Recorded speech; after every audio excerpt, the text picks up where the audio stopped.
Bismillahirrahmanirrahim.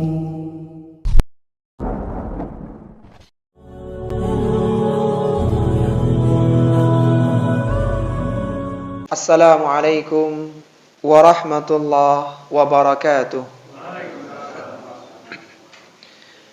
Alhamdulillahi wahda, wassalatu wassalamu ala man la nabiyya ba'da. Ashhadu an la ilaha illallah wahdahu la syarika lah, wa ashhadu anna Muhammadan abduhu wa rasuluhu, amma ba'du. Ikhwati fillah rahimani wa rahimakumullah. Melanjutkan pembahasan dari Sahih Hadis Qudsi, dan kita telah sampai pada hadis yang ke-18. Hadis tentang syafaat Rasulullah sallallahu alaihi wasallam. Hadis ini diriwayatkan dari sahabat yang mulia Anas bin Malik radhiyallahu taala anhu. Sebagaimana kita tahu, Anas adalah sahabat yang sejak 10 tahun sudah menjadi pelayan Rasulullah sallallahu alaihi wasallam, dan selama 10 tahun pula beliau mendampingi Rasulullah sallallahu alaihi wasallam. Dari sekian banyak hadis yang diriwayatkan oleh Anas bin Malik radhiyallahu taala anhu, maka ada satu hadis yang menyebutkan tentang syafaat Rasulullah sallallahu alaihi wasallam pada hari kiamat kelak. Diriwayatkan dari Anas bin Malik radhiyallahu taala anhu, ia berkata, Rasulullah sallallahu alaihi wasallam bersabda, yajma'ullahu an-nasa yaumal qiyamah. Allah Subhanahu wa taala akan mengumpulkan seluruh manusia pada hari kiamat. Fayaqulun, kemudian mereka akan berkata, itu manusia akan berkata, lawis tashfa'na ala rabbina. Seandainya ada yang memintakan syafaat kepada Rabb kita, hatta yurihna min makanina, sampai kita bisa keluar, dibebaskan dari tempat ini, yaitu di padang mahsyar. Fayatuna Adam, maka manusia akan berbondong-bondong mendatangi Nabi Adam alaihi salatu wassalam. Fayaqulun, mereka mengatakan kepada Nabi Adam, antal ladzi khalaqallahu biyadihi, engkaulah makhluk yang diciptakan oleh Allah Subhanahu wa taala dengan tangannya, itu dengan tangan Allah Subhanahu wa taala yang mulia. Wa nafakha fika min ruhihi, dan meniupkan kepadamu dari ruhnya. Wa amaral malaikata fasajadu laka, dan Allah perintahkan kepada para malaikat agar bersujud kepadamu wahai Nabi Adam. Fashfa' lana inda rabbina, maka mintakan syafaat kepada Rabb kita. Fayaqulu, maka Nabi Adam alaihi salatu wasalam pun menjawab, lastu hunakum. Beliau mengatakan, aku tidak bisa melakukannya. Artinya aku bukanlah orang yang mampu memintakan syafaat, ini bukan hakku. Kemudian kata Nabi Adam alaihi salatu wasalam, wa yadhkuru khati'atahu, dan beliau menyebutkan kesalahannya, wa yaqulu, dan mengatakan, memberikan rekomendasi, itu Nuhan, datanglah kepada Nuh, awwala rasulin ba'athahullah, yang merupakan rasul yang pertama kali Allah utus di muka bumi ini. Fayatunahu, kemudian manusia pun berpindah kepada Nabi Nuh alaihi salatu wasalam. Fayaqulu, dan kemudian Nabi Nuh mengatakan, lastu hunakum, aku ini bukan hakku. Wa yazkuru khati'atahu, kemudian Nabi Nuh menyampaikan kesalahannya. Itu Ibrahim alladhi ittakhadahu Allahu khalila, datanglah kalian kepada Nabi Ibrahim yang merupakan Khalilullah. Fayatunahu, dan akhirnya mereka pun berpindah kepada Nabi Ibrahim. Fayaqulu, maka Nabi Ibrahim mengatakan, lastu hunakum, ini bukan hakku. Wa yazkuru khati'atahu, kemudian Nabi Ibrahim pun menyebutkan kesalahan-kesalahannya. Kemudian merekomendasikan, itu Musa alladzi kallamahu Allah, datanglah kalian kepada Nabi Musa alaihi salatu wasalam, yang merupakan makhluk yang pernah diajak bicara oleh Allah secara langsung. Fayatunahu, lalu mereka berpindah kepada Nabi Musa. Fayaqulu, dan Nabi Musa mengatakan, lastu hunakum, ini bukan hakku. Fayadhkuru khati'atahu, dan disebutkan kesalahan-kesalahan Nabi Musa. I'tu Isa, direkomendasikan agar datang kepada Nabi Isa. Fayatunahu, mereka pun berpindah kepada Nabi Isa. Fayaqulu lastu hunakum, Nabi Isa pun mengatakan, ini bukan hakku. I'tu Muhammadan sallallahu alaihi wasallam, datanglah kalian kepada Muhammad sallallahu alaihi wasallam. Faqad ghufira lahu ma taqaddama min dambihi wa ma ta'akhkhar, karena dia adalah nabi yang telah diampuni dosanya yang sebelum dan setelahnya. Kemudian kata Nabi sallallahu alaihi wasallam yang menceritakan hadis ini, fayatuni, akhirnya mereka pun mendatangiku.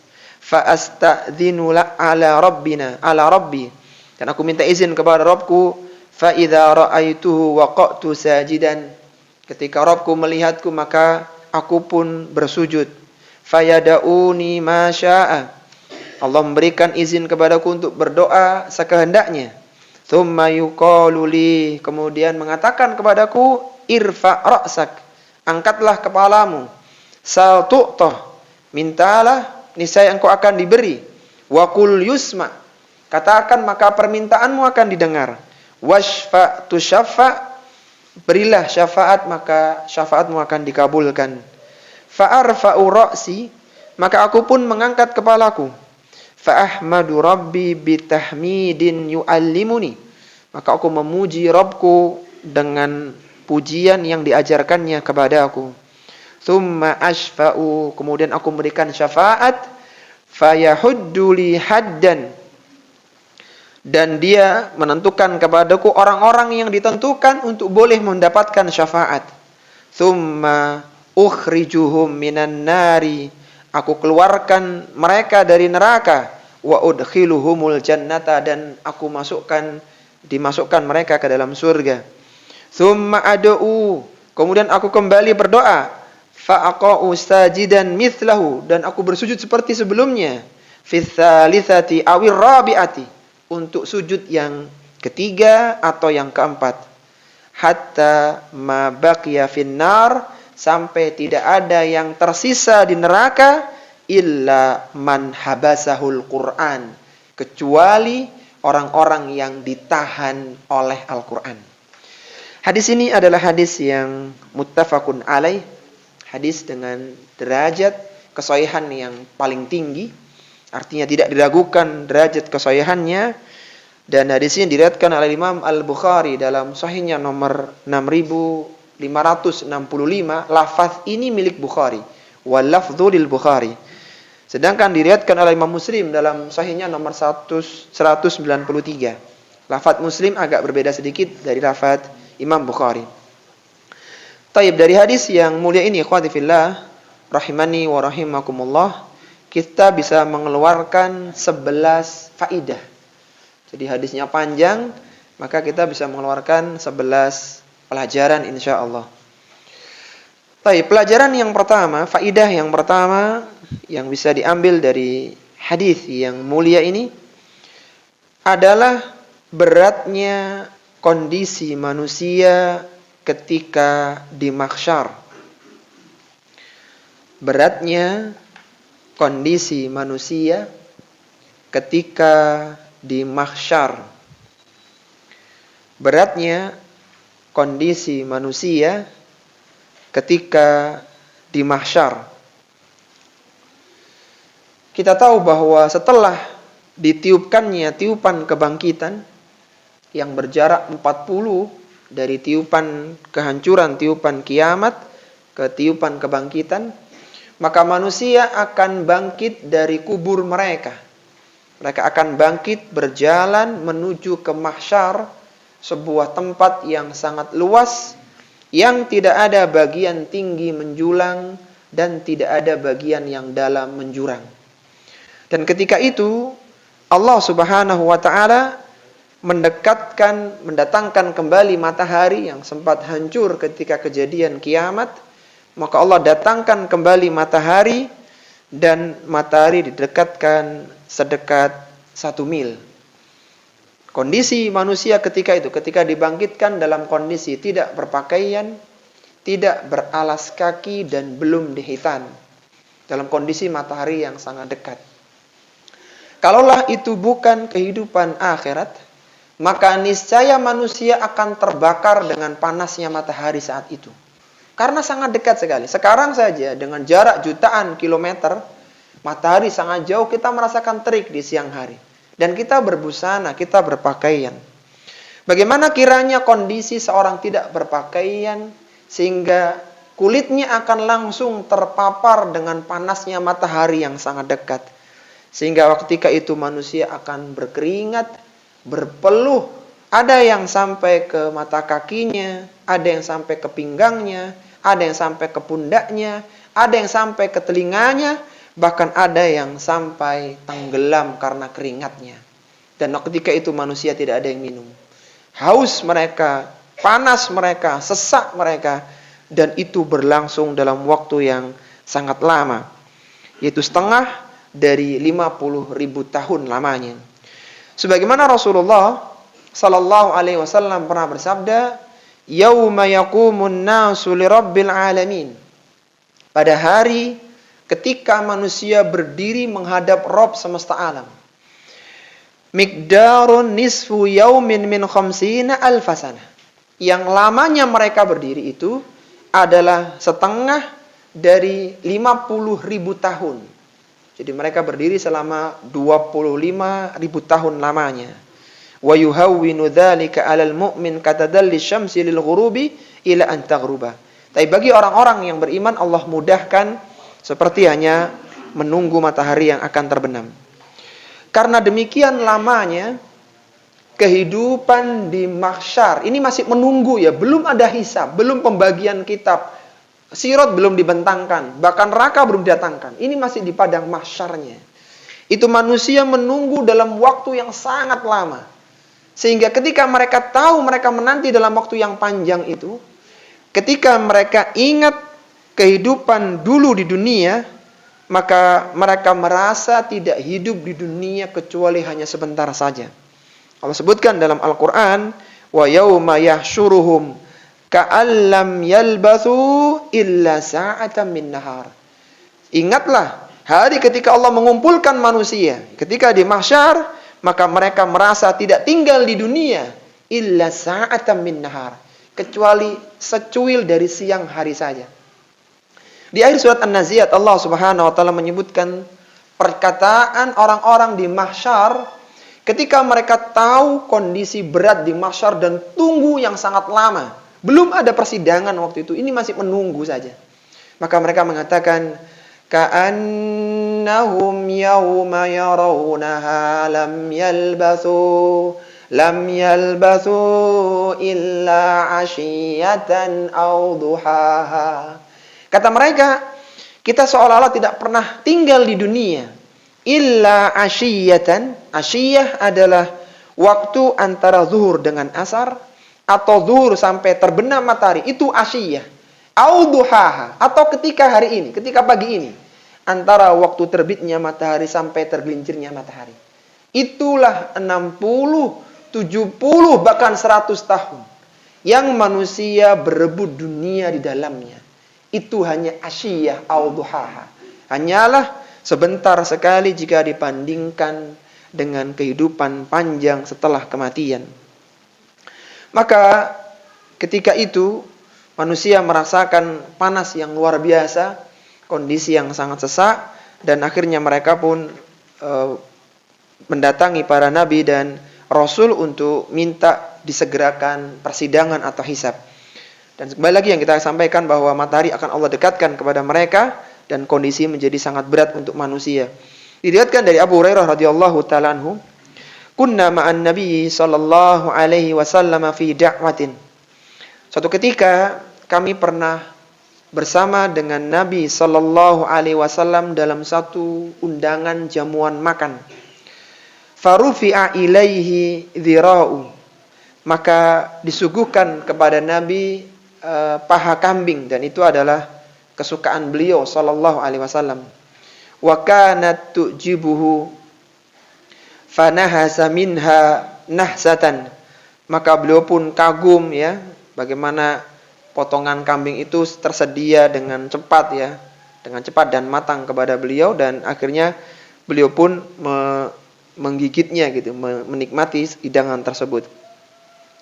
Waqala, kemudian beliau setelah itu mengatakan, ana sayyidul qaumi yaumal qiyamah.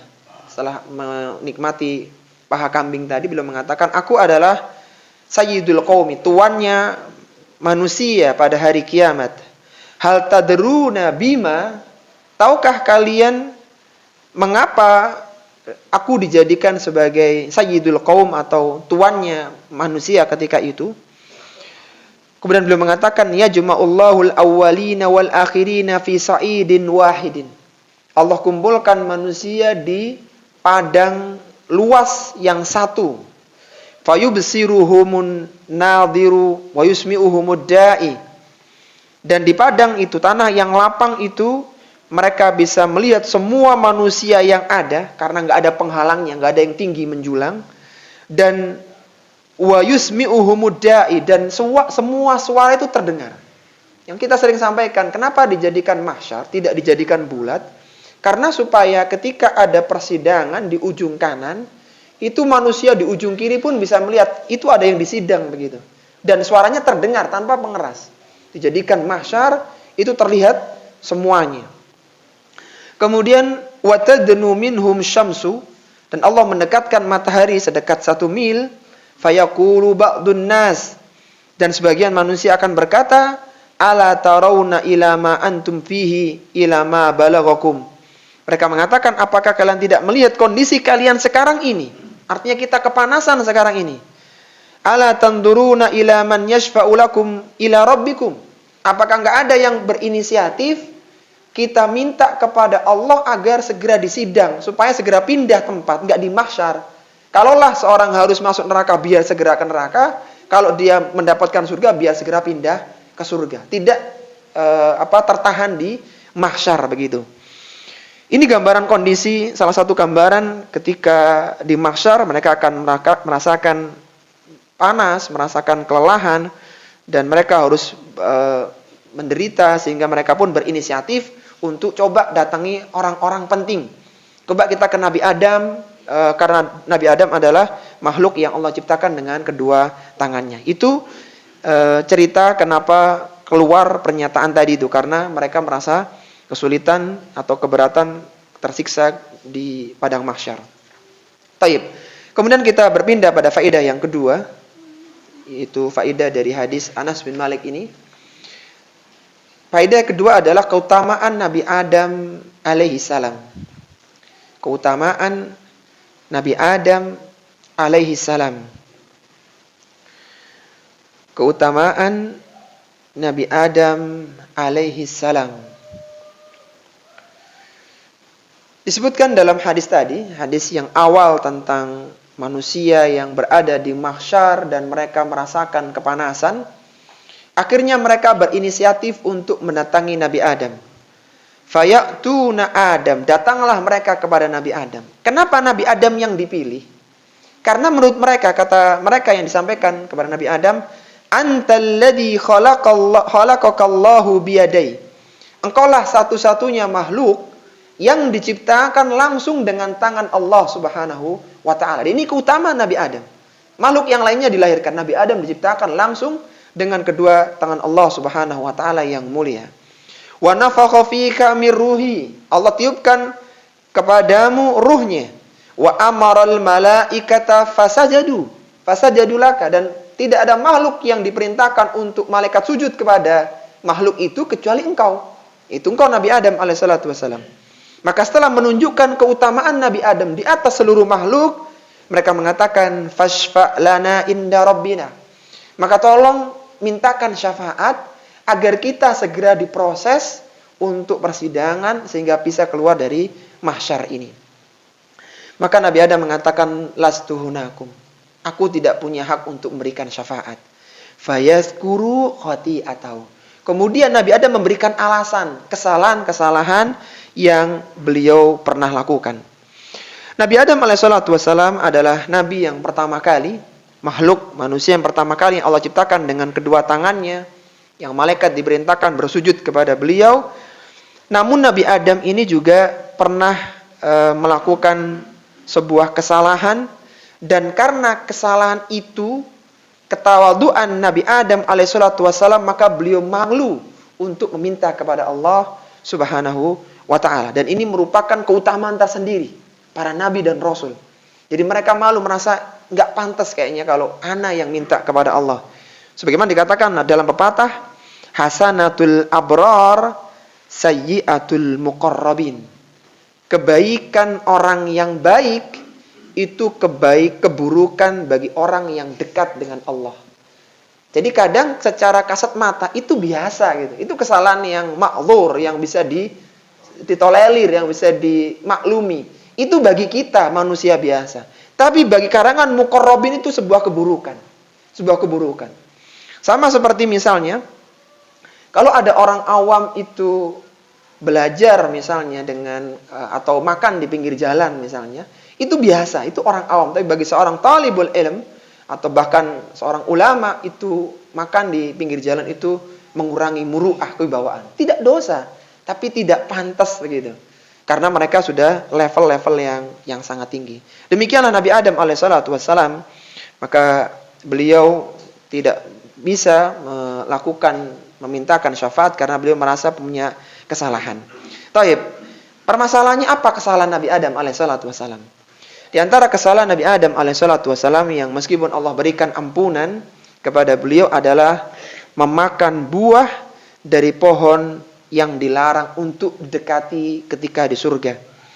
Disebutkan dalam riwayat yang lainnya penjelasan dari potongan hadis ini, dan kita perlu tahu ikhwati fillah, di dalam mensyarah hadis itu kita perlu mengumpulkan semua riwayat, jam'ur riwayah. Riwayat yang pendek dijelaskan dengan riwayat yang lebih luas. Jadi di dalam syarah hadis itu ada 3 metodologinya atau 3 urutan tahapan pensyarahan atau 3 tahapan dalam mensyarah hadis. Yang pertama, hadis disyarah atau dijelaskan dengan Al-Quran. Nanti insya Allah ada di hadis kita ini. Jadi hadisnya pendek, penjelasannya ada maktub, tertulis di dalam Al-Quran. Jadi ringkas, kemudian dijelaskan oleh Al-Quran. Yang kedua, hadis disyarah, dijelaskan oleh hadis lain yang lebih rinci. Nah, contohnya nanti ini kita bacakan. Jadi di dalam hadis Bukhari hanya mengatakan wa yadhkuru khati'atahu. Kemudian Nabi Adam menyebutkan kesalahannya. Kesalahannya apa? Enggak disebutin di situ. Adanya di dalam riwayat yang lainnya. Sehingga haruslah jam'ur riwayah. Kita kumpulkan semua riwayat, jalur-jalur periwayatan yang riwayatnya sedikit dijelaskan dengan yang redaksinya lebih panjang. Sehingga hadis disyarah dengan hadis yang lainnya. Kemudian level yang ketiga, di dalam syarah hadis adalah hadis disyarah dengan perkataan para ulama.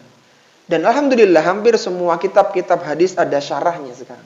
Bukhari ada Fathul Bari, ada Umdatul Qari, dan yang lainnya ada Irsyadus Syari, dan yang lainnya ada banyak. Kemudian di Muslim ada syarahnya Imam Nawawi Al-Minhaj, syarah Sahih Muslim bin Hajjaj.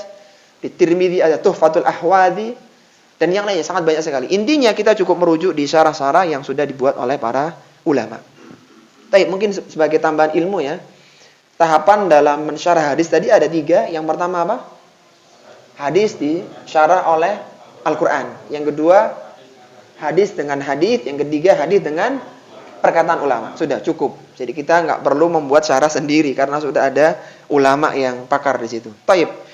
Disebutkan dalam riwayat yang lainnya. Dalam riwayat yang lainnya tentang kesalahan Nabi Adam alaihissalatu wassalam, Rasulullah sallallahu alaihi wasallam bersabda, "Fayaqulu Adam."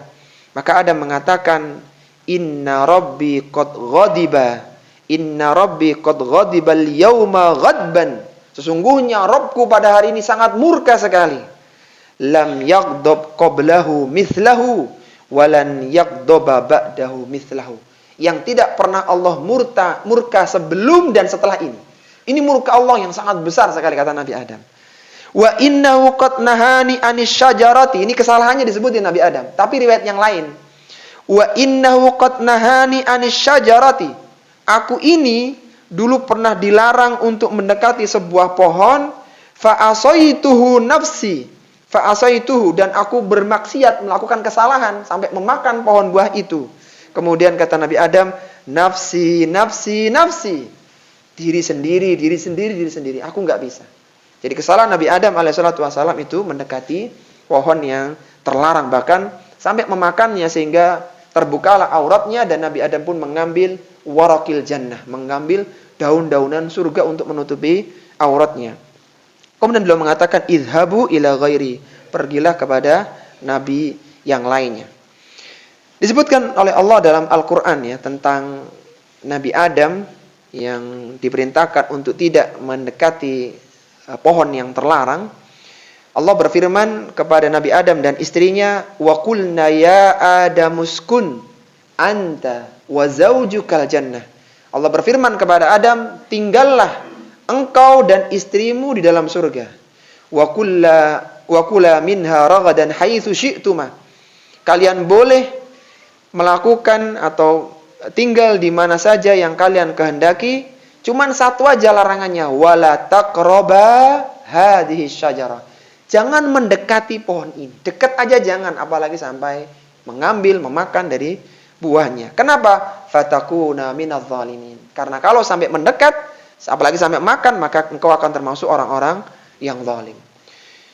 Setan atau iblis ya, waktu itu berusaha membujuk Nabi Adam. Karena ini tahu, ini larangannya. Supaya Nabi Adam dimurkai oleh Allah Subhanahu wa ta'ala. Kemudian dibujuk, bahkan Iblis pun sempat akhirnya bersumpah bahwa ini aku benar-benar menasihati engkau, ini Allah nggak ingin kau tinggal di sini selamanya, sehingga kalau sampai makan buah itu maka kekal di sini. Akhirnya dengan berbagai cara, akhirnya pun terjadilah apa yang terjadi, sehingga Nabi Adam pun akhirnya diturunkan ke bumi, turunkan ke dunia pada hari Jumat.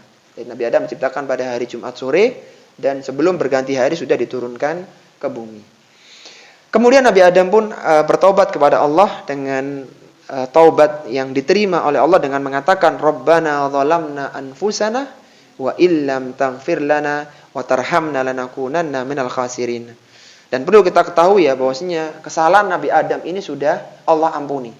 Jadi meskipun ada kesalahan tapi sudah Allah ampuni. Allah berfirman di ayat yang lainnya, fa'akala minha fabadat lahuma sawatuhuma wa tafiqa yakhsifani alaihima min warakil jannah.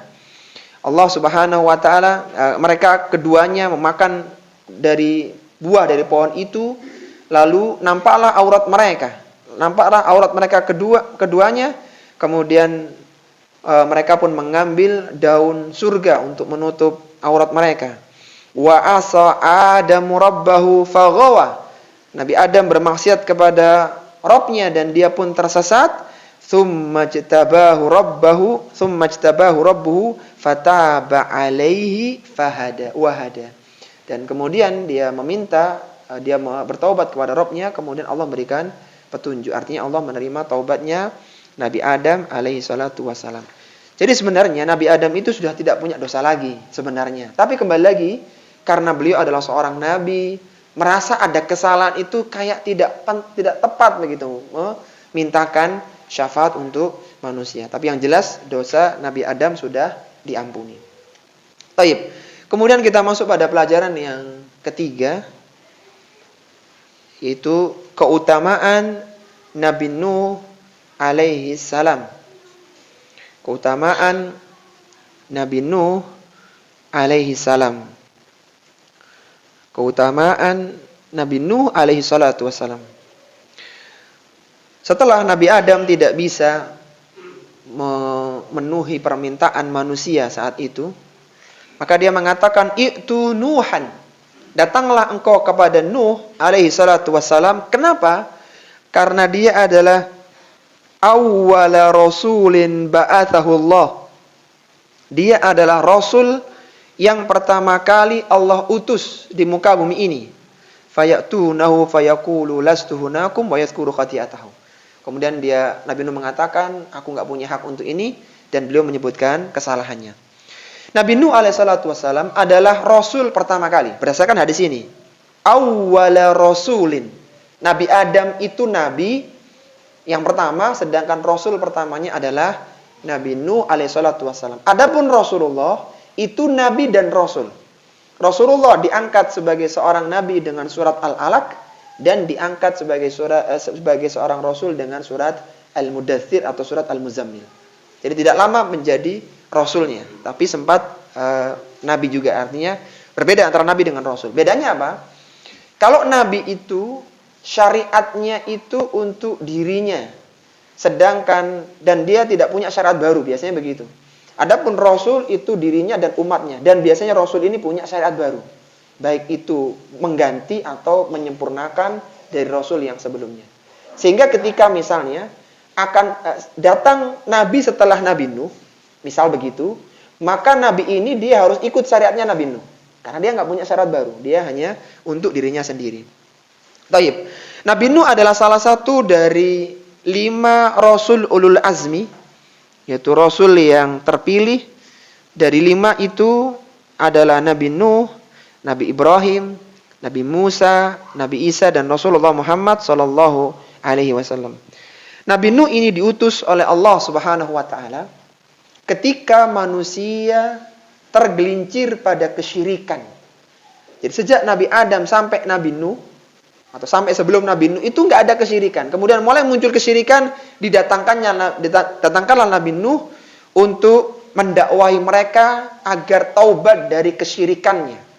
Apa kesyirikan mereka? Mereka syirik menyembah berhala.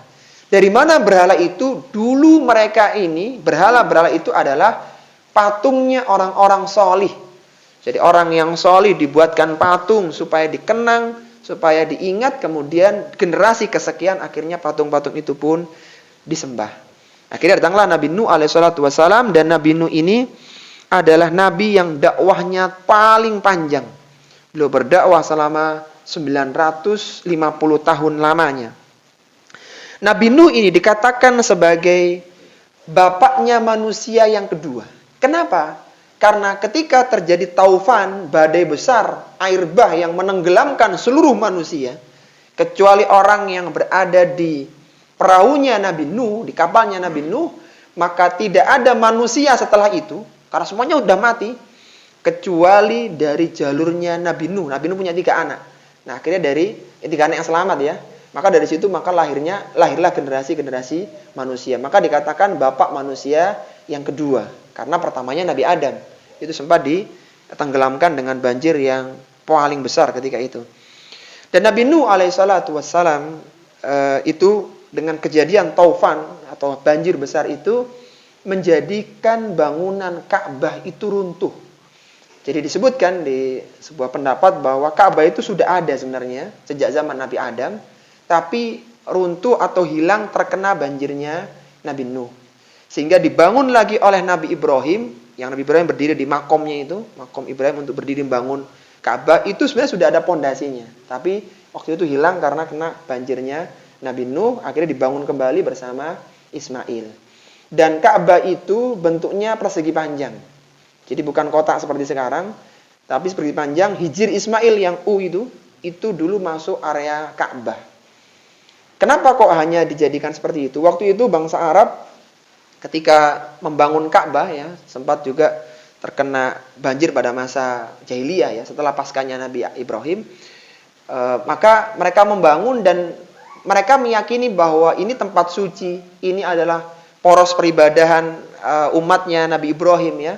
Maka mereka tidak ingin membangun Ka'bah dengan harta yang haram.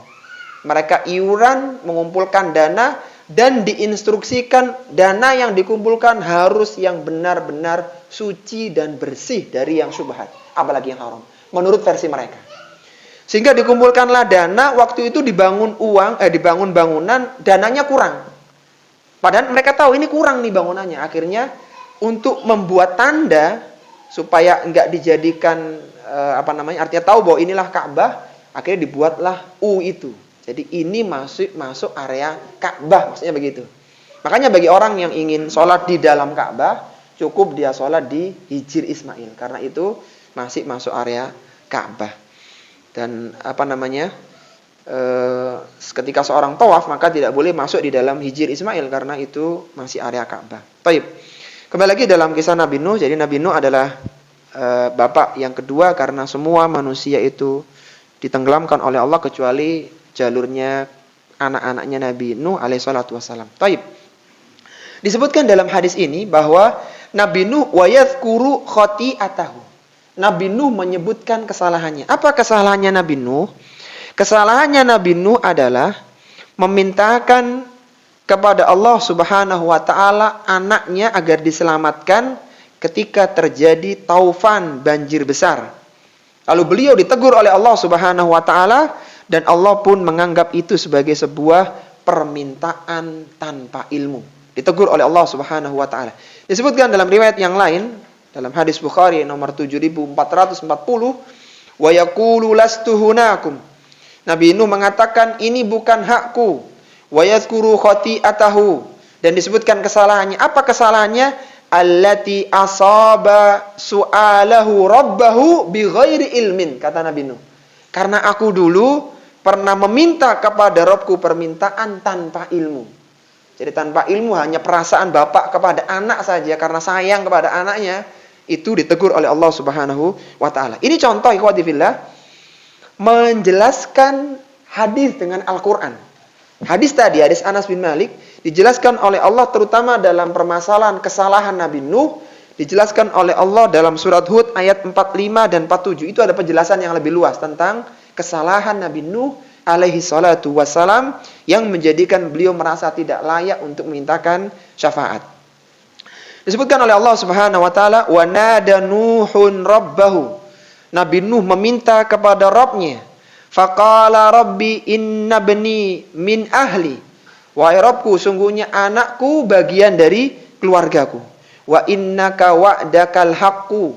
Sesungguhnya engkau telah berjanji, sesungguhnya janjimu adalah janji yang benar. Wa anta ahkamul hakimin, dan engkau adalah hakim yang seadil-adilnya. Qala ya Nuhu innahu laisa min ahlik. Wahai Nuh, anakmu bukan termasuk bagian dari keluargamu. Innahu amalun ghairu shalih. Sesungguhnya amalannya itu bukan amalan yang baik. Fala tas'alni ma laisa laka bihi ilmun.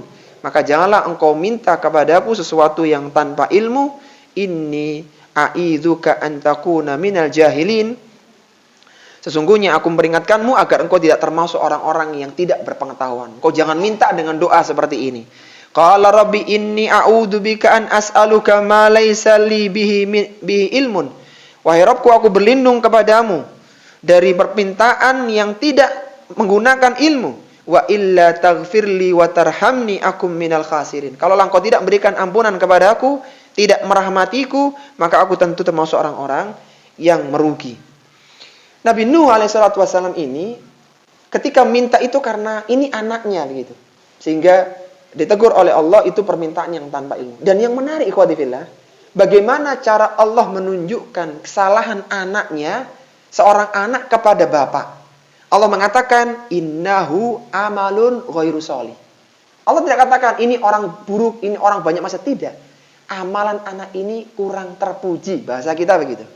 Maka seperti inilah ketika kita akan menyebutkan kesalahan anak kepada orang tuanya. Jangan sampai menggunakan bahasa-bahasa diksi yang tidak tepat. Mohon maaf, putra panjenengan kurang pandai, kurang semangat. Harus begitu. Jangan mengatakan ini malas, ini jangan. Allah mengatakan innahu amalun ghairu shalih. Kenapa? Karena yang diajak bicara ini orang tuanya loh. Yang bagaimanapun dia akan cinta kepada anaknya. Karena hukum asalnya orang tua pasti bela anaknya meskipun salah.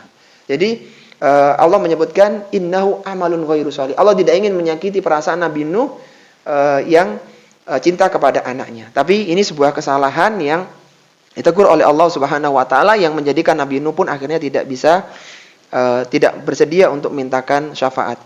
Setiap nabi itu selalu memiliki doa pamungkas ya.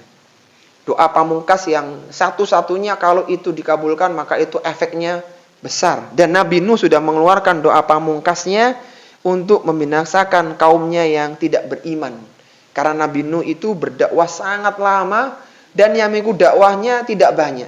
Enggak banyak dari sekian orang yang dakwah di dunia ini, enggak ada nabi, enggak ada rasul kecuali beliau waktu itu, semuanya didakwai, tapi yang ikut dakwahnya Nabi Nuh tidak banyak. Maka akhirnya Nabi Nuh pun mengeluarkan doa pamungkasnya sebutkan oleh Nabi sallallahu alaihi wasallam, fayaqulu inna rabbi azza wa jalla qad ghadiba al-yawma ghadban lam yaghdab qablahu mithlahu. Sungguhnya Rabbku sangat murka pada hari ini yang belum pernah dia murka kecuali pada sebelum dan setelahnya. Wa innahu qad kanat li da'watun da'autuha ala qaumi. Aku dulu punya doa yang mustajab untuk kaumku. Kemudian akhirnya beliau mengatakan nafsi idhabu ila ghairi. Pergilah kalian kepada nabi yang lainnya. Doanya Nabi Nuh disebutkan oleh Allah dalam surat Nuh, Rabbi inni. Ketika sudah puncak ya, sudah kapalnya dicela, bahkan dilempari kotoran, sudah pada puncaknya dan Nabi Nuh yakin ini diteruskan pun enggak akan ada yang beriman. Maka Nabi Nuh mengeluarkan doa pamungkasnya, Rabbi la tadhar alal ardi minal kafirina dayyara. Ya Allah, janganlah engkau biarkan seorang kafir pun tersisa di atas muka bumi ini. Ini doa pamungkasnya. Semuanya dihabiskan semuanya. Maka tidak ada cara yang lebih cepat kecuali datangkan air bah. Akhirnya semuanya meninggal dunia kecuali yang naik di atas kapalnya Nabi Nuh alaihi salatu wassalam. Jadi setiap nabi itu punya doa mustajab dan Nabi Nuh doa mustajabnya sudah dikeluarkan untuk mendatangkan banjir besar. Baik, sekarang kita masuk pada faedah yang keempat, keutamaan Nabi Ibrahim alaihi salatu wassalam. Keutamaan Nabi Ibrahim alaihi salatu wassalam. Keutamaan Nabi Ibrahim alaihi salatu wassalam. Baik, disebutkan dalam hadis tadi, rekomendasi Nabi Nuh adalah itu Ibrahim allati ittakhadahu Allahu khalila. Datanglah kalian kepada Nabi Ibrahim yang merupakan khalilullah, kekasih Allah Subhanahu wa taala. Fayatunahu, akhirnya datanglah mereka kepada Nabi Ibrahim, lastu, dia mengatakan lastu hunakum wa yadhkuru khati'atahu. Aku tidak berhak untuk memberikan syafaat dan beliau pun menyebutkan kesalahan-kesalahannya. Nabi Ibrahim ini diberikan keutamaan oleh Allah Subhanahu wa taala di atas nabi yang lainnya. Salah satunya Nabi Ibrahim dijadikan sebagai khalil, kekasihnya. Allah berfirman dalam surat An-Nisa ayat yang ke-125, wattakhadallahu Ibrahima khalila. Allah menjadikan Nabi Ibrahim sebagai hamba kesayangannya. Nabi Ibrahim ini adalah nabi yang wafa, nabi yang selalu mengikuti perintah yang Allah berikan, dan perintah itu perintah-perintah yang berat. Itu keutamaan Nabi Ibrahim di atas semua nabi-nabi yang ada. Nabi Ibrahim diperintahkan untuk berikhitan usia 80 tahun, yang sudah cukup umur. Nabi Ibrahim itu diperintahkan untuk menyembelih putranya Ismail alaihi salatu wassalam. Dan beberapa yang lainnya yang rata-rata berat ya diperintahkan untuk meninggalkan Hajar di padang di Makkah. Ada beberapa ujian-ujian Nabi Ibrahim itu ujian-ujian yang tidak ringan. Dan semuanya dilakukan oleh Nabi Ibrahim alaihissalatu wassalam. Taib, Nabi Ibrahim ini pernah melakukan kesalahan, yaitu berupa dusta, yang sebenarnya bukan dusta yang berdosa. Tapi kembali lagi, karena beliau adalah orang yang demikian tinggi derajatnya, itu dianggap sebagai sebuah kesalahan. Disebutkan dalam riwayat yang lainnya, fayaqulu lahum inna rabbi qad ghadiba yawma ghadban lam yaghdab qablahu mithlahu wa lan yaghdab ba'dahu mithlahu. Hari ini Allah murka yang tidak murka sebelum dan setelahnya. Wa inni qad kuntu kadzabtu thalatha kadibatin. Aku dulu pernah dusta sebanyak 3 kali. Nafsi idhabu ila ghairi. Diri kalian sendiri, diri kita sendiri, pergilah kalian kepada selainku. Apa dustanya Nabi Ibrahim? Dan ini sebuah kesalahan menurut beliau. Dustanya ada 3. Yang pertama, Nabi Ibrahim itu mengaku sakit, ya, padahal beliau tidak sakit. Dan beliau punya rencana, jadi kaumnya itu ada ritual peribadahan, Nabi Ibrahim diajak ikut perayaan itu. Maka dia mengatakan, ini sakit, aku ini sedang sakit. Artinya dia punya rencana nanti ketika sudah pada ngumpul di sana, tak hancurkan itu berhala-berhalanya gitu. Artinya sakit, Nabi Ibrahim itu sakit hati gitu. kok mereka ini melakukan kesyirikan begitu, kok nggak menyembah kepada Allah. Itu, tapi secara zahir ini adalah ucapan yang tidak sesuai dengan kenyataan. Kenyataan beliau tidak sakit. Akhirnya ketika itu dihancurkan semua berhala yang ditinggalkan oleh kaumnya, kecuali berhala yang paling besar dan dikalungkan kapak di berhala tersebut. Ini dusta yang pertama ya. Kemudian dusta yang kedua yang dianggap dusta ya, meskipun sebenarnya tidak, yaitu ketika Nabi Ibrahim dipanggil setelah ketahuan bahwa pelaku pengerusakan berhala itu adalah Nabi Ibrahim alaihissalatu wassalam, dipanggillah Nabi Ibrahim. Kemudian ditanya, apakah kamu yang menghancurkan berhala ini? Maka Ibrahim mengatakan, yang menghancurkan yang besar itu, yang berhala yang besar itu. Jadi yang besarnya nunjuk ke sana, kemudian ketika itu setelahnya nunjuk ke diri sendiri. Yang besar, nah gitu. Yang besar itu. Jadi dia itu ingin menunjukkan bahwa seolah-olah pelakunya adalah berhala terbesar. Akhirnya mereka mengangkat enggak mungkin gitu. Iya, ingin membangun diskusi kepada orang-orang musyrik saat itu. Padahal yang menghancurkan adalah Nabi Ibrahim. Itu yang kedua ya. Kemudian yang ketiga, dustanya adalah ketika Raja Namrus yang zalim itu ketika ditanya tentang Sarah, siapa dia di sebelahmu? Jadi Nabi Ibrahim itu pernah mengungsi ya, mengungsi karena kalau tidak salah karena waktu itu Mesir sedang kering ya. Jadi ada permasalahan, beliau mengungsi keluar, masuklah ke kerajaannya Namrus, dan Namrus ini suka mengkoleksi wanita-wanita cantik yang nama juga raja ya. Nah, ketika datanglah Nabi Ibrahim beserta istrinya Sarah, dan Sarah ini khotifillah adalah wanita tercantik di muka bumi ini setelah Hawa. Disebutkan dalam sebuah riwayat ya, ma'ajmalan nisa ba'da Hawa Sarah. Tidak ada wanita tercantik di muka bumi ini setelah Hawa kecuali Sarah. Jadi Sarah ini wanita paling cantik. Dan ketika ditanya siapa wanita itu, Ibrahim mengatakan ini adalah saudariku. Saudariku artinya ingin mengatakan saudari seiman begitu. Karena waktu itu nggak ada yang beriman kecuali dua orang itu aja, Ibrahim dan istrinya Sarah. Dan Sarah diberikan ujian dengan tidak memiliki keturunan kecuali di usia senjanya. Kenapa sampai mengatakan begitu? Karena kalau sampai tahu ini istrinya, maka raja itu akan punya skema untuk bagaimana memisahkan Ibrahim dengan istrinya. Sudah dikatakan begitu saja, Sarah ini sempat di karantina. Meskipun ketika akan dijamah oleh Raja Namrus, Sarah pun berdoa dan kehormatan Sarah pun tetap terjaga, tidak sampai tersentuh oleh Raja Namrus. Ringkasnya begitu. Tapi sebagaimana disebutkan oleh Nabi SAW dalam hadis yang lainnya, fayaqulu lastu hunakum inni kadzabtu fil islami thalatha kadzibatin. Aku pernah berdusta dalam Islam selama sebanyak 3 kali. Agama semua nabi itu sama, itu agama Islam. Wallahi in jadala bihinna illa an dinillahi, yaitu demi Allah dusta tersebut tidak dilakukan kecuali untuk membela agama Allah. Yaitu pertama ketika itu ia mengatakan inni sakim, aku ini sedang sakit. Wa qauluhu qala bal fa'alahu Allahu kabiruhum hadza. Nah, itu. Jadi ketika ditanya siapa yang menghancurkan berhala ini, dia mengatakan bal fa'alahu kabiruhum hadza. Yang melakukan itu yang gede ini gitu. Kabiruhum hadza. Fas'aluhum in kanu yantiqun, maka tanya kepada berhala itu kalau dia bisa bicara gitu Nabi Ibrahim.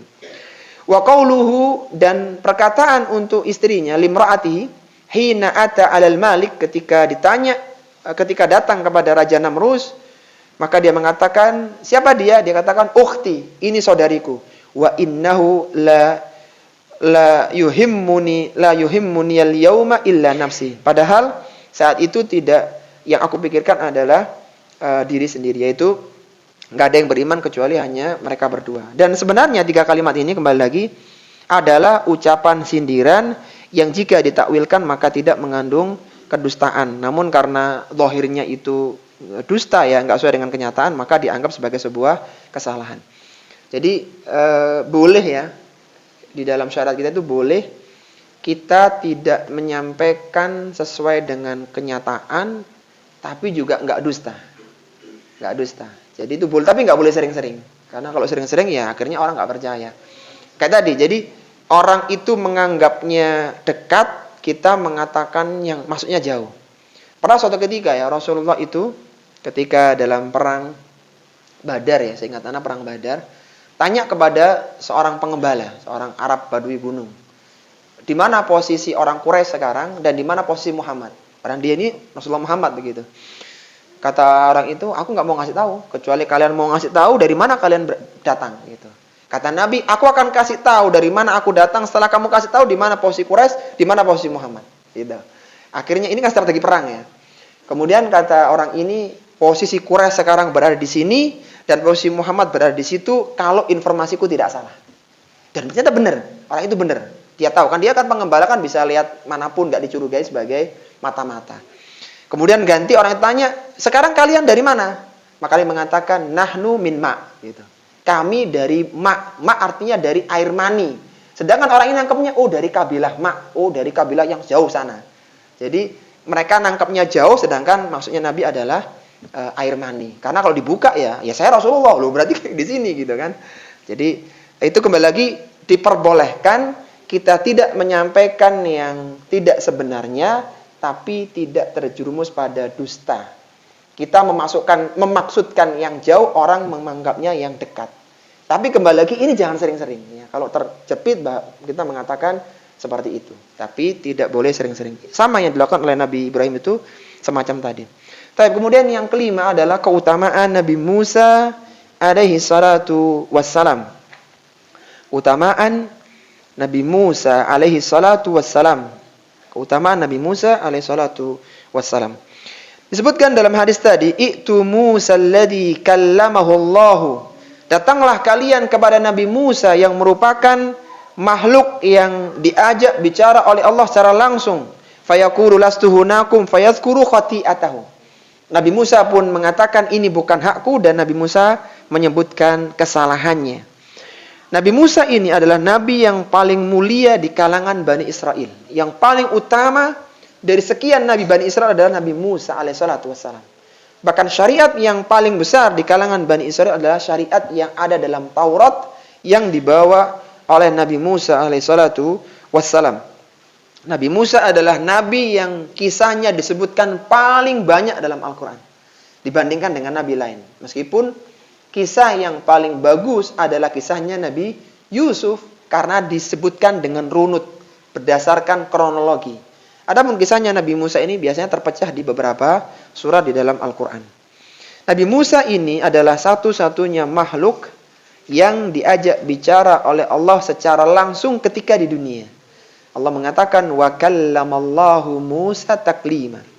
Dan Allah berbicara kepada Nabi Musa secara langsung yang ketika itu tidak ada nabi yang langsung berdialog dengan Allah kecuali hanya Nabi Musa dan Nabi Muhammad SAW ketika Isra Mi'raj. Yang langsung ya, yang langsung tanpa ada perantara malaikat.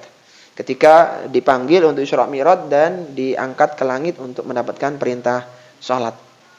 Nabi Musa berada di Bukit Tur waktu itu berdialog dengan Allah Subhanahu wa taala dan Nabi Musa sempat pingsan karena ingin melihat zat Allah Subhanahu wa taala dan akhirnya gunung pun hancur karena tidak mampu.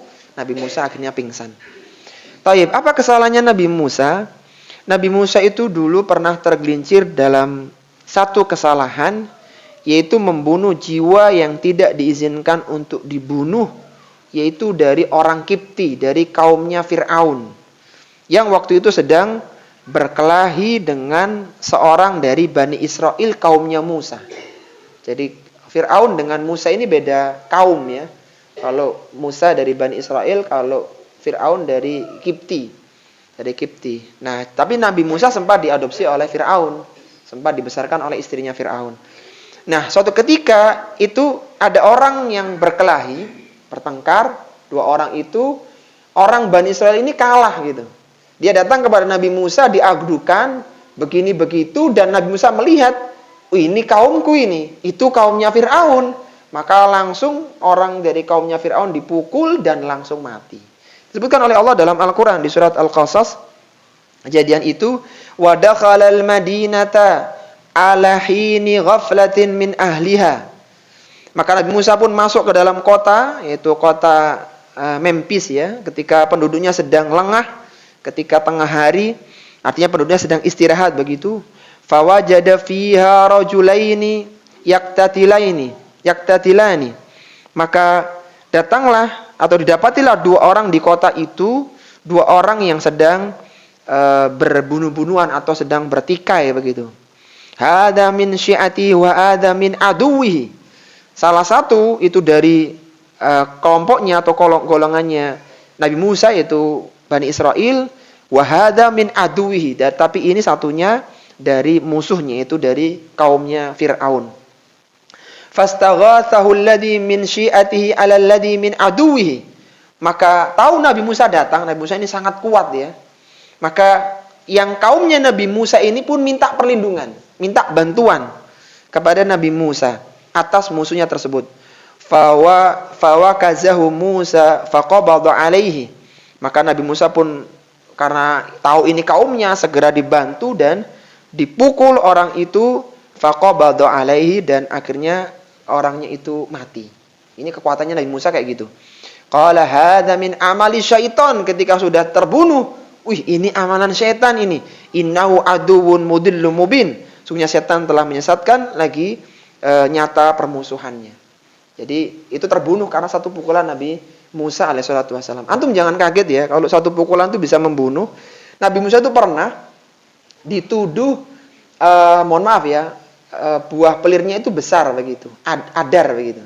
Itu isu yang berkembang. Kenapa kok viral berita itu? Karena Nabi Musa tidak suka mandi bareng-bareng.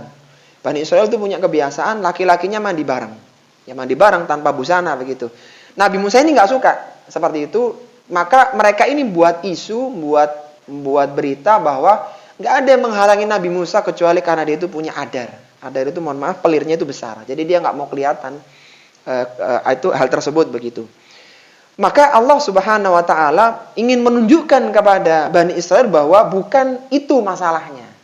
Akhirnya pas ketika Nabi Musa mandi, meletakkan bajunya, ini bukan di tempat umum ya, artinya tempat yang tertutup.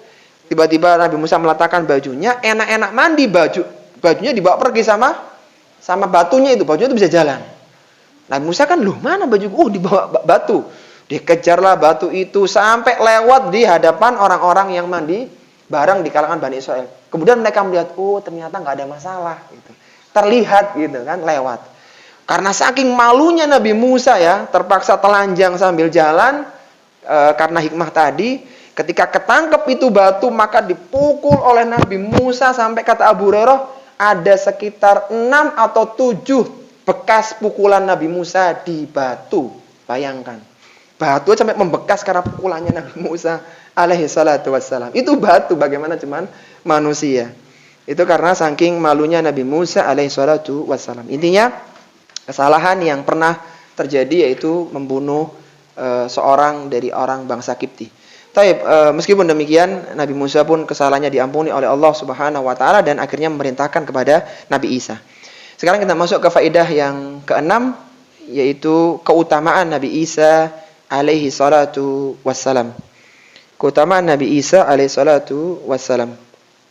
Keutamaan Nabi Isa alaihi salatu wassalam. Disebutkan dalam hadis tadi, setelah Nabi Musa tidak bisa memberikan syafaat, beliau mengatakan, "Itu Isa, fayatunahu fayaqulu lastu hunakum." Datanglah kepada Nabi Isa, dan Nabi Isa mengatakan, "Aku tidak berhak untuk melakukan ini." Yang menarik ikhwati fillah, Nabi Isa tidak menyebutkan kesalahannya. Nabi Adam menyebutkan, Nabi Nuh menyebutkan, Nabi Ibrahim menyebutkan, Nabi Musa pun menyebutkan. Ketika di Nabi Isa tidak disebutkan wa yadhkuru khati'atahu. Nabi Isa tidak menyebutkan atau tidak disebutkan beliau punya kesalahan. Nabi Isa ini adalah nabi yang langsung ditiupkan ruh kepadanya melalui malaikat Jibril. Sebagaimana Allah berfirman, "Innamal masihu Isa bin Maryam Rasulullah wa kalimatuhu alqaha ila Maryam wa ruhun minhu." Sesungguhnya Al-Masih putra Maryam hanyalah utusan Allah yang dengannya diciptakan melalui kalimatnya dan disampaikannya kepada Maryam dengan tiupan ruh darinya. Jadi ditiupkan ruh oleh Allah melalui malaikat Jibril alaihissalatu wassalam. Dan Nabi Isa ini adalah Nabi Bani Israel yang terakhir. Yang terakhir sebelum datangnya Rasulullah Muhammad SAW. Nabi Isa diberikan mukjizat, dia bisa berbicara ketika masih di buaian, sejak bayi sudah bisa berbicara. Sebagaimana Allah sebutkan dalam surat Maryam, فَأَشَارَتْ إِلَيْهِ قَالُوا كَيْفَ نُكَلِّمُ مَنْ كَانَ فِي الْمَهْدِ صَبِيًّا قَالَ إِنِّي عَبْدُ اللَّهِ آتَانِيَ الْكِتَابَ وَجَعَلَنِي نَبِيًّا. Ketika Maryam datang dengan membawa anak, sudah mulai gemparlah penduduk waktu itu. Kemudian bagaimana mereka mengatakan sebelum ayat ini ya, kan bapakmu bukan pezina, ibu bukan pezina, wahai Maryam, kenapa engkau melakukan ini? Kok sampai datang bawa anak? Maka Maryam pun nggak bicara karena dia lagi berpuasa. Puasanya Maryam dengan tidak berbicara. Wala tukalliman nas, dia tidak bicara dengan seorang manusia pun. Maka dia hanya mengatakan, dia hanya menunjuk fa asyarat ilaihi. Nih. Salah gitu. Jadi gitu. Nih, tanya kepada bayi ini. Maka mereka mengatakan, qaulu kaifa nukallimu man kana fil mahdi sabiyya. Bagaimana kita bisa berbicara dengan bayi yang masih dalam gendongan? Kemudian Nabi Isa pun mengatakan, qala inni Abdullah. Aku ini adalah hamba Allah. Ataniyal kitaba wa ja'alani nabiyya. Allah berikan kitab Injil kepadaku dan aku dijadikan sebagai seorang nabi. Jadi di antara mukjizatnya Nabi Isa adalah sejak bisa berbicara sejak di buaian, sejak kecil. Taib. Disebutkan dalam hadis yang diriwayatkan oleh Ibnu Abbas bahwa Nabi Isa ini menyebutkan alasan kenapa tidak mau dimintai syafaat tadi itu. Yaitu beliau mengatakan dalam riwayat yang lainnya, inni lastu hunakum inni ittakhidtu ilahan min dunillah. Aku tidak bisa melakukan ini karena aku dijadikan sesembahan selain Allah begitu. Tapi ini kan bukan kesalahan Nabi Isa begitu. Kan kesalahan yang mau menjadikan sesembahan. Makanya Nabi Isa tidak mengatakan kesalahannya itu bukan kesalahanku sebenarnya, tapi kesalahan pihak yang lain. Taib. Sekarang kita pindah ke keutamaan Nabi Muhammad sallallahu alaihi wasallam. Keutamaan Nabi Muhammad sallallahu alaihi wasallam. Disebutkan dalam hadis tadi, "Ituni Muhammadan sallallahu alaihi wasallam qad ghufira lahu ma taqaddama min dambi wa ma ta'akhkhar." Datanglah kalian kepada Muhammad sallallahu alaihi wasallam, seorang nabi yang diampuni dosanya yang lalu dan yang akan datang. Nabi Muhammad sallallahu alaihi wasallam adalah nabi yang paling utama, yang paling mulia, dan hanya beliau yang mampu memberikan syafaat. Taib. Al-Imam An-Nawawi rahimahullahu taala pernah mengatakan, kenapa manusia itu kok tidak langsung diberikan ilham untuk mendatangi Nabi Muhammad langsung? Kan tadi kan mereka itu setelah kepanasan di mahsyar, mereka kan mengadakan diskusi ya, mudahnya begitu. Ayo kita cari solusi supaya kita bisa keluar dari mahsyar ini. Nah, mereka diberikan ilham oleh Allah mendatangi Nabi Adam dulu. Nabi Adam pun merekomkan kepada Nabi Nuh dan seterusnya. Yang jadi pertanyaan, kenapa kok dari awal mereka tidak berpikir kayaknya yang paling bisa melakukan ini Rasulullah Muhammad begitu? Kenapa kok enggak itu? Karena Allah ingin menunjukkan kepada manusia keutamaan Nabi Muhammad sallallahu alaihi wasallam di atas seluruh makhluk. Jangankan Nabi Adam, Nabi Musa, Nabi Ibrahim, Nabi Nuh, Nabi Isa, semuanya nggak bisa loh, kecuali Nabi Muhammad sallallahu alaihi wasallam saja. Ini Allah tunjukkan begitu. Karena kalau langsung ke sana kan belum dicoba. Kalau Nabi Adam nggak bisa, jangan-jangan bisa Nabi Adam gitu. Tapi ternyata semuanya nggak bisa. Untuk menunjukkan itu maka diberikan taufik ke Adam dulu dan demikian sampai ke akhirnya ke Rasulullah Muhammad sallallahu alaihi wasallam. Baik. Sekarang masuk pada faedah yang ke-8. Faedah yang ke-8, syafaat Rasulullah sallallahu alaihi wasallam untuk menyegerakan hisab. Syafaat Rasulullah sallallahu alaihi wasallam untuk menyegerakan hisab. Syafaat Rasulullah sallallahu alaihi wasallam untuk menyegerakan hisab. Syafaat itu yang dimaksud dengan syafaat yarhamukallah adalah menjadi perantara untuk orang lain untuk mendapatkan manfaat atau menolak madarat. Itu syafaat. Jadi syafaat itu bukan untuk diri sendiri, tapi syafaat itu seorang malah memberikan manfaat ke orang lain melalui dia atau menolak madharat. Dan orang ini biasanya orang-orang terpilih yang bisa memberikan syafaat, rekomendasi tertentu.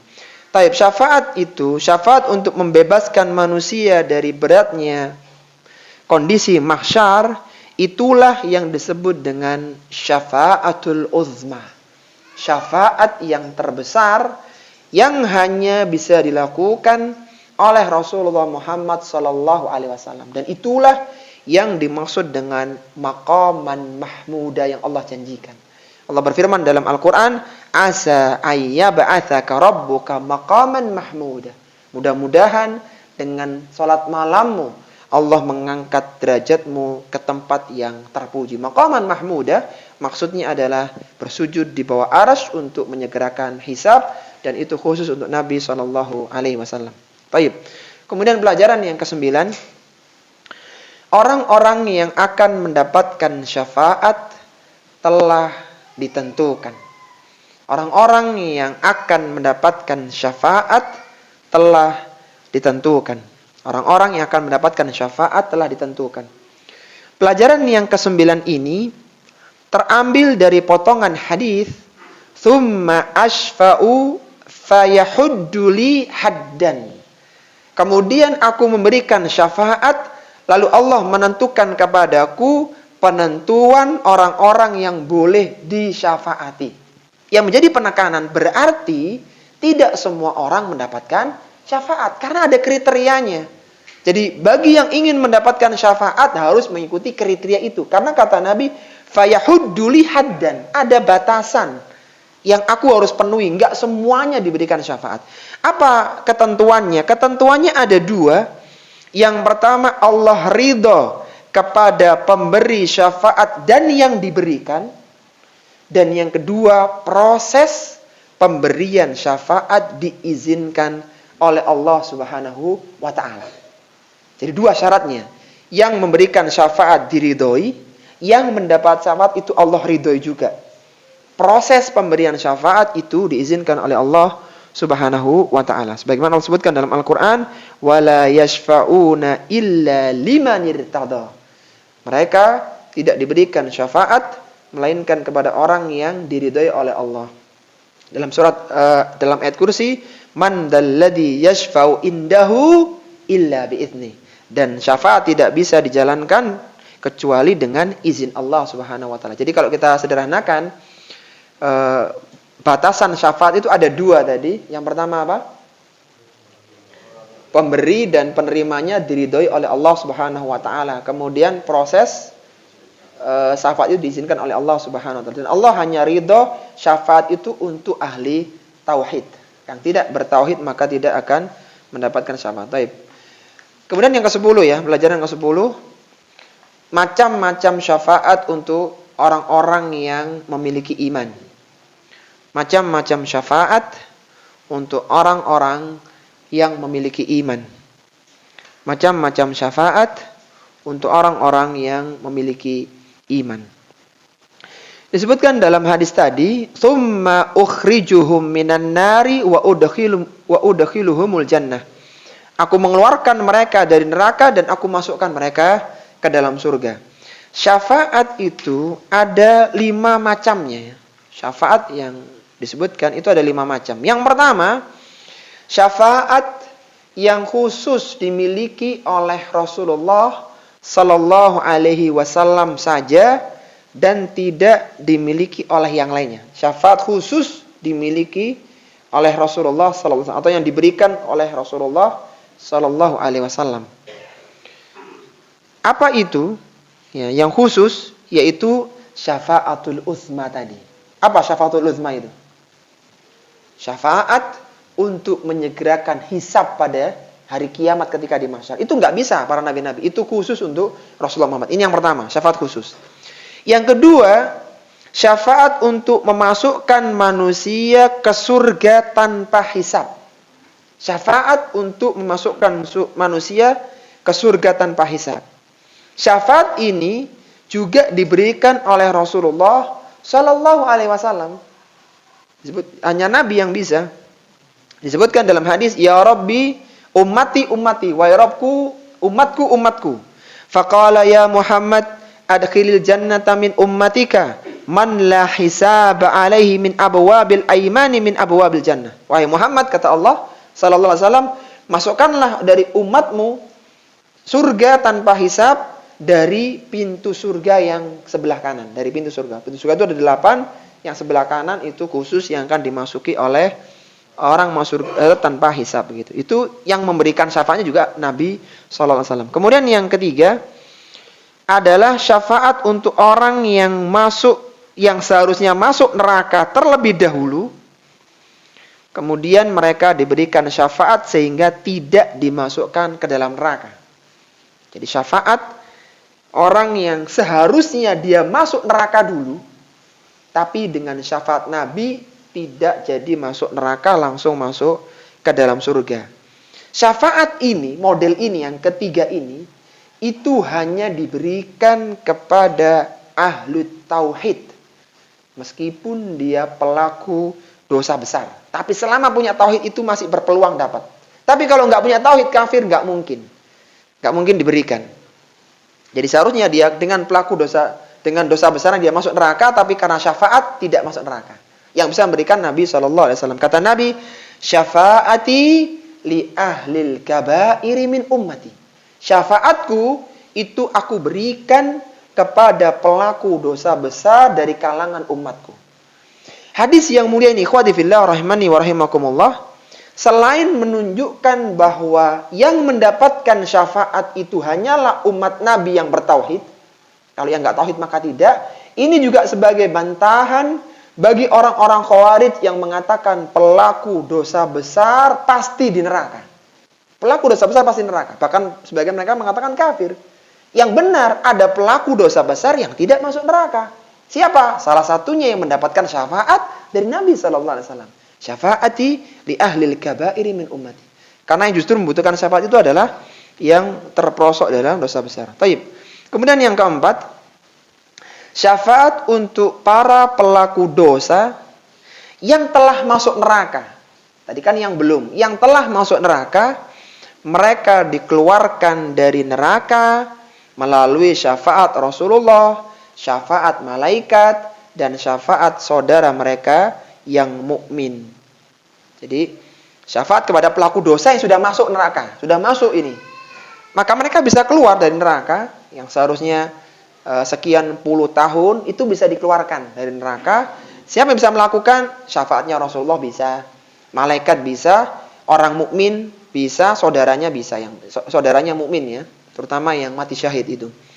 Dan inilah syafaat bagi orang yang disebut dengan jahannamiyin ya, mantan penghuni jahanam, alumnus jahanam ya, waliyadzubillah.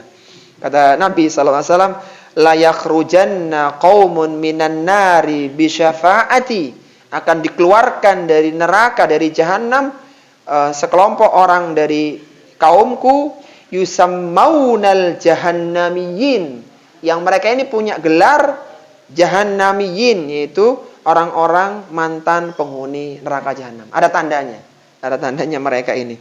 Taib. Disebutkan dalam riwayat yang lainnya, yakhruju minan nari man qala la ilaha illallah wa kana fi qalbihi minal khairi ma yazinu syairatan. Akan dikeluarkan dari neraka orang yang punya tauhid la ilaha illallah meskipun sebesar biji sawi. Akan dikeluarkan orang yang punya kebaikan meskipun sebesar biji gandum. Tsumma yakhruju minan nari man qala la ilaha illallah wa kana fi qalbihi ma yaziru min khairihi dzarrah. Sampai orang yang punya iman sebesar biji sawi aja akan dikeluarkan dari neraka. Tapi kemudian yang kelima, yang terakhir adalah syafaat untuk meninggikan derajat di surga bagi penghuninya. Syafaat untuk meningkatkan derajat di surga bagi penghuninya. Ini juga bisa dilakukan oleh selain Nabi ya. Selain Nabi, mesti anak kepada orang tuanya juga bisa meninggikan. Jadi syafaat itu ada yang apa tadi? Menyegerakan hisab. Ya, itu syafaat itu hanya khusus Nabi. Yang kedua adalah syafaat untuk, yang kedua apa tadi? Menyegerakan hisab. Yang kedua itu memasukkan manusia tanpa hisab. Ya, itu khusus untuk Nabi juga. Yang ketiga, syafaat yang seharusnya orang masuk neraka nggak jadi masuk neraka. Itu khusus untuk Nabi. Yang keempat, syafaat untuk orang yang di neraka dikeluarkan. Nah, itu bisa selain Nabi. Yang keempat, yang kelima adalah syafaat untuk meninggikan derajat di surga. Itulah 5 bentuk syafaat. Taib. Kemudian sebelum yang terakhir kita ulang dulu. Masya Allah, 10 poin faidah dari hadis syafaat Rasulullah Sallallahu Alaihi Wasallam. Apa saja itu poinnya? Yang pertama, beratnya kondisi manusia ketika di mahsyar. Yang kedua, keutamaan Nabi Adam. Yang ketiga, keutamaan Nabi Nuh. Yang keempat, keutamaan Nabi Ibrahim. Ibrahim dulu ya. Yang kelima, keutamaan Nabi Musa. Yang keenam, Nabi Isa. Yang ketujuh, keutamaan Nabi Muhammad sallallahu alaihi wasallam. Yang kedelapan, syafaat Rasulullah untuk menyegerakan hisab. Yang kesembilan, orang yang ditentukan melakukan syafaat, ada 2 tadi. Yang ke-10, macam-macam syafaat untuk yang punya iman. Ada berapa macamnya?